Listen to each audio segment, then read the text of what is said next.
Voice of Times কর্তৃক আয়োজিত আজকের এই আলোচনা সভার যুব সমাবেশের সম্মানিত সভাপতি, উপস্থিত আজকের আলোচনায় আলোচকবৃন্দ, বিভিন্ন মিডিয়া ভাই ও বন্ধুগণ, আসসালামু আলাইকুম।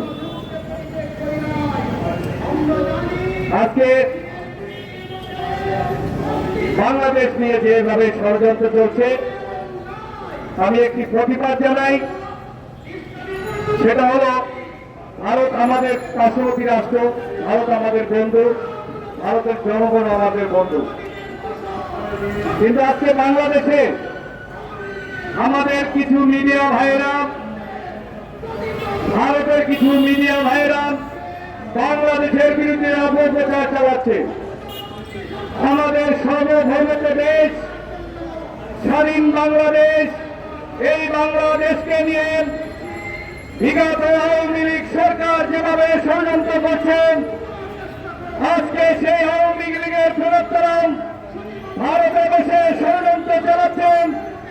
আমরা এই ষড়যন্ত্রের প্রতিবাদ জানাই। বাংলাদেশ নিয়ে যারা ছিলিমিলি খেলবেন, বাংলাদেশকে নিয়ে যারা অপপ্রচার করবেন, তারা বাংলাদেশের মাটিতে ঠাঁই নাই। সংগ্রামী ভাই ও বন্ধুগণ, আজকে বাংলাদেশ থেকে পালিয়ে যাওয়া শেখ হাসিনা ভারতে বসেন বাংলাদেশের বিরুদ্ধে অপপ্রচার চালাচ্ছেন।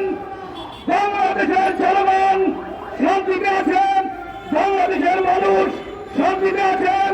বিগত 16 বছর বাংলাদেশের জনগণকে, বাংলাদেশের মানুষকে যেভাবে কষ্ট দিয়েছেন, যেভাবে মিথ্যা মামলা দিয়েছেন, যেভাবে গুম করেছেন, যেভাবে খুন করেছেন, আজকে বাংলাদেশের মানুষ এই শেখ হাসিনাকে দেখতে চায় না, আওয়ামী লীগকে দেখতে চায় না, এই অপপ্রচার দেখতে চায় না।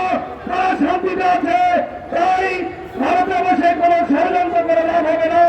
আপনারা আমাদের বন্ধু, বাংলাদেশের জনগণ আজকে বাংলাদেশে শান্তিতে বসবাস করবেন, শান্তিতে থাকবে, এটাই আপনাদের থাকা উচিত বলে আমি মনে করি। বাংলাদেশের কর্মজীবী মানুষ এটাই মনে করে। সবাইকে আজকের এই প্রতিবাদ সমাবেশ থেকে আমি ধন্যবাদ জানিয়ে আমি আমার বক্তব্য শেষ করছি। আল্লাহ।